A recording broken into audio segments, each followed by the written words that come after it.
নয় গম্বুজ মসজিদ। নয় গম্বুজ মসজিদ বাংলাদেশের বাগেরহাট জেলার সদর উপজেলায় অবস্থিত। এটি বাংলাদেশের একটি প্রত্নতাত্ত্বিক স্থাপনা।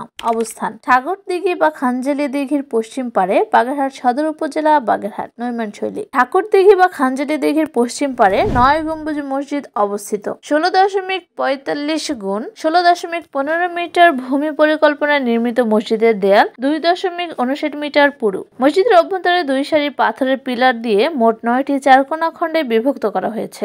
এই 9টি খণ্ডের উপর মসজিদের 9টি গম্বুজ অবস্থিত। ছাদের উপর 3 সারিতে 9টি গম্বুজ অবস্থিত। গম্বুজগুলো পরস্পর থেকে সমান দূরত্বে অবস্থিত। পশ্চিম দেয়াল নির্দিষ্ট দূরত্বে 3টি মেহরাব রয়েছে। মসজিদের ভেতরে এবং বাইরে ইটের নকশা ও পোড়ামাটির কারুকাজ রয়েছে। মসজিদে প্রবেশের জন্য সামনের অংশে একটি প্রধান ও সমদূরত্বের দুটি পার্শ্ব দরজা রয়েছে। এ সম্পর্কে আরো বিস্তারিত জানতে চ্যানেলটি সাবস্ক্রাইব করুন, লাইক, কমেন্ট এবং শেয়ার করে পাশেই থাকুন। ধন্যবাদ।